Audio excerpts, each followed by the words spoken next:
welcome back. As we continue our exploration into imposter syndrome today, I wanted to delve into the Bible story of the 5 talents. I'm not sure if you're familiar with this story, and if you're not, I'm going to cover it in just a moment. But essentially, the talents, as they're referred to in the Bible, are a form of currency, money. And I thought this story would be great to share because it's a story that I have encountered quite a few times throughout my life, actually. So I was born Catholic, went to church, and this is a story that I would have heard, in my church going days. But back in 2019, I rejoined a church in Perth. I was going through a pretty difficult time in my life. And I heard this story again, and I started to think about this story, not in terms of talents as money, but talents in terms of the gifts and talents that we're born with. And I started to play with this idea of, okay, let me have a think about this story from that perspective. Of course, I thought I was a genius. And, I went onto the internet eventually and found out there's a whole bunch of people who took that interpretation. So obviously, maybe I'm not a genius, but clearly I wasn't hallucinating either. So let me get into this story, and I'm going to share with you some of the elements that I feel that this story shares and lends itself to with regards to imposter. And as I share, I'm going to invite you, as always, with whatever I share with you, to listen for the gold. So when I say that, regardless of whether you've heard this conversation before or this story before, I want you to listen for that gold, that aspect of the story that you relate to, that you can connect with, that you can bring into who you are as a human being, how you do life, and see if there's a way that that story connects and can serve you. All right. So that's where I'm going to ask you to stand and listen from. So the Bible story is a story about a master who is going away from his kingdom, and he has created this amazing kingdom. And he calls forward 3 of his servants, and he tells them that he's going away, and he has some money to give them, some talents. And so to the first servant, he gives the first servant 5 talents. And then the second servant, he gives the servant 4 talents. And the last servant, he gives 1 talent. And he trusts them with the talents, and he goes away. And he's away for quite some time. Well, the first servant, he gets his 5 talents, and he goes off and he invests the money. He trades, and he makes money. And the second servant does the same thing. So he takes his 4 talents and he goes off and he invests. Well, the third servant, he actually stops and he thinks, and he's like, you know what? I'm looking around at my master here, and my master, and these are the words he uses, he reaps where he did not sow, and he gathers where he did not scatter seed. So I want you to think about that. He reaps where he did not sow, and he gathers where he did not scatter seeds.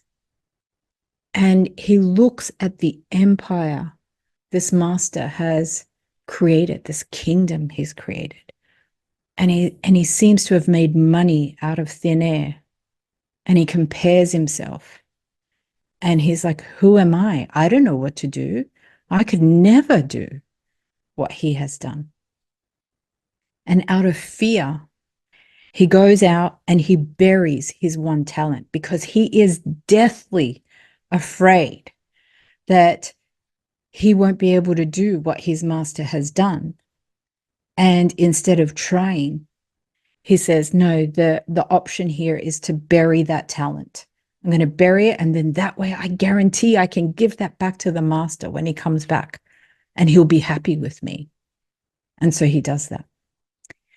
Well, the master, as I said, was away for a long time and eventually comes back to the kingdom, and he brings his 3 servants together, and he wants to know, like, what have you done with the talents that I gave you? So the first servant says, Master, you gave me 5 talents, and here are 5 talents more. And the master's delighted. He's got these 10 talents in his hand. It's like, yes, Wonderful. He looks at the second servant and says, what have you done with the talents that I have given you? And the servant says, Master, I have invested and I have made money on the talents that you've given me. And here I have made 4 talents. You gave me 4 talents, and now I'm giving you 4 more, 8 talents in total. And again, the master is super delighted. And he looks at the third servant and he says, what have you done with the talents that I've given you? And the last servant just looks at him.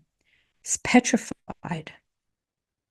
He says, Master, I look at all that you have done. You have reaped where you did not sow and gathered where you did not scatter seeds. And I'm no comparison to you. I can't do what you've done. And so I buried the talent. And here's your one single talent back.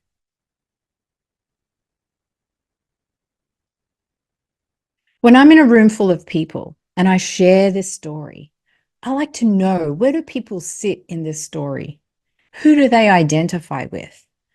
The first servant, the second, the third. It's interesting to hear people's responses, because sometimes those people are business owners who tell me they identify with the last servant. They're burying their talent and they have no returns. So how does this intersect with the topic of the imposter? You know, the year before last, I heard a story about a very successful businessman, a man who, having come from nothing, had generated a vast amount of wealth for himself and his family. His children had all they could ever possibly need or want. He did well. Except one day the son came to the father and he said, Dad, I'm depressed. And the father was distraught. Why, son? Why are you depressed? What's wrong? And the son looked his father in the eye and he said, Dad, I look at all that you have done, and I don't think I can do that. We live in a world today where anything is possible. And we see that people are becoming successful or wealthy off the back of what appears to be very little effort. But the reality is, no matter how that wealth and success is being generated, there's effort involved. There's some level of production and planning. There's some level of commitment. But if we compare ourselves to others, and I've got to say that comparison is rife, and it's so subtle, but it's rife. When we compare, we subject ourselves to that imposter. We subject ourselves to activating that imposter who is only too happy to steal away our talents and hide them so that they yield no return. Have you ever considered that? Have you noticed how that happens? And that's what's at stake here. The ability for you to live your life fully and freely. If that son of that businessman continues to compare himself to his father, what possibility does that create for him? Is it one of expansion and growth and happiness and love? Or one of contraction and disappointment and failure? Well, the answer depends on whether he chooses to see his father as having paved the way so that he could go further, faster, and building off the work of the legacy that his father created. Or will he allow his own self-talk and this comparison to take him hostage and hijack his life? You see, the reality today is that humanity needs to take back control and power of their own life. For far too many of us, that imposter, that inner critic, that self-judge is holding us hostage, and it's hijacking our life. So have a look inside. What are the gifts and talents that you have right now today without anything else being added? No more study, no more knowledge, no more experience, no more anything. Just the gifts and talents that you were placed and given with. What difference would that make to others if you started to use that instead of bury it? What if you were able to start to call bullshit on your self-doubt, your limiting beliefs, and the way that the inner critic hijacks your mind?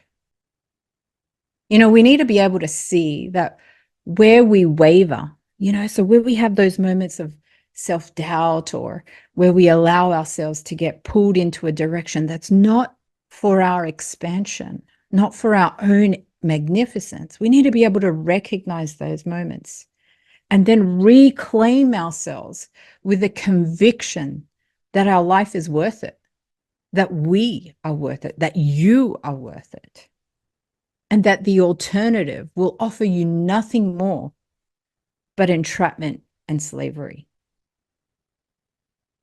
You see, when that master saw that the servant had simply buried his talent and returned his money, he was furious. He turned to him and said, "You know what?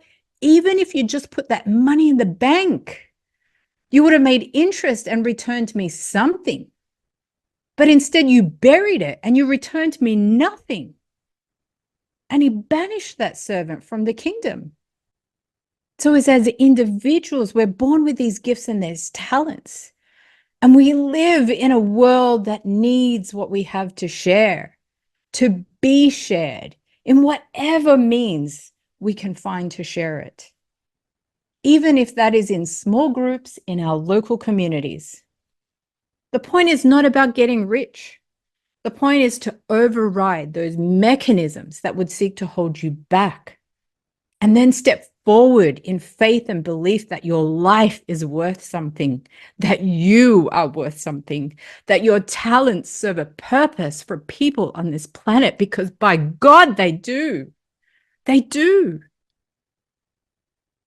So this Bible story, it ends and it says, for those who have, more will be given and they will have an abundance.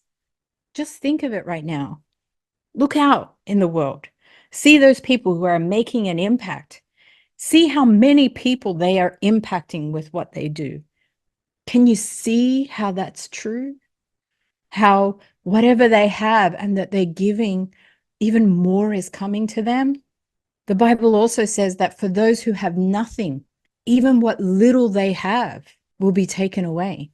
This is my second recording of this because there's something that came up for me in the first recording that I really wanted to include with this. It's from Wallace D. Waddles in The Science of Getting Rich. Wallace D. Waddles, that book, if you think it's about getting rich, yes, it is. But it's more than that. It's about how to cultivate a mindset for success, how to watch what you are thinking, because those thoughts hijacked, derail, take you off course, trample you down, and sometimes they will not let you get back up. You need to think about that. Folks, I don't know about you, but that's a clear sign to me that even the Bible encourages us to be more, to have more, and to do more in our lives. It's a sign that our lives are meant to be abundant, full of the opportunity for more growth, more knowledge, more skill, and deepening the talents that we possess. When you look out at somebody, I look out at somebody like Anthony Robbins, and you can see the more he gives, the more he reaps, right? And he is reaping from places he did not sow, and he's gathering from places where he scattered no seed. You see it. They're living evidence of that.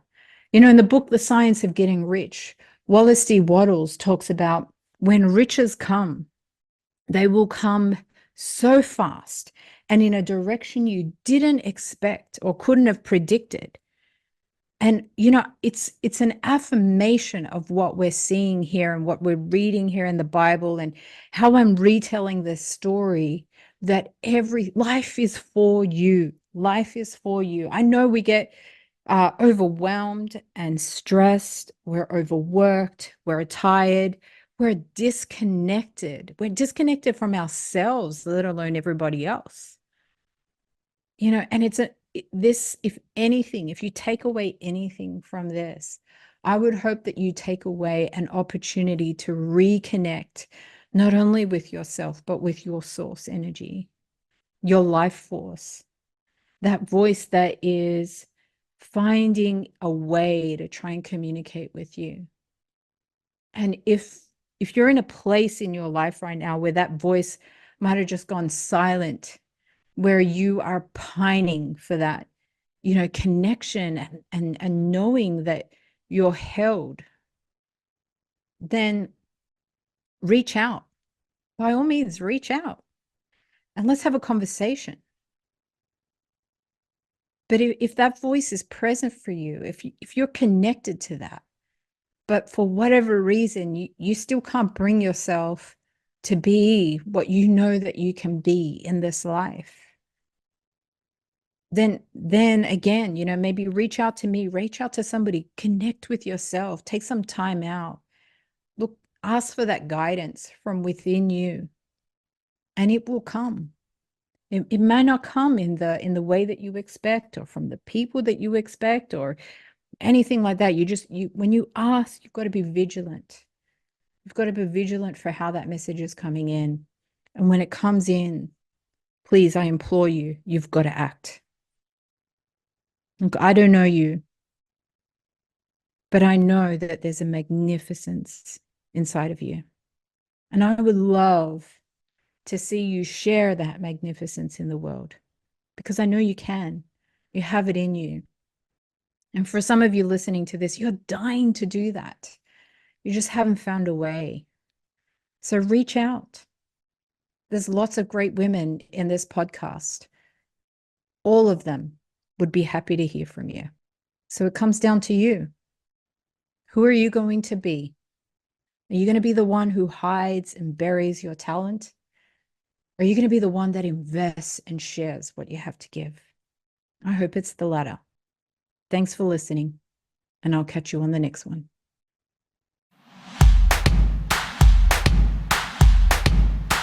Hey, I hope you enjoyed the episode. Leave me a comment and let me know what was your biggest takeaway. And if while you were listening, somebody popped into your mind and you know that they would benefit from listening to this, be sure to send the link to them. This series is just getting started, so go ahead and subscribe and hit that notification bell so you'll know when our next episode drops. If you liked what you heard and you want to know more, be sure to check out the show notes. And over the next coming weeks, I'll have some giveaways for you too. In the meantime, I want to thank you for listening, and I'll catch you on the next one.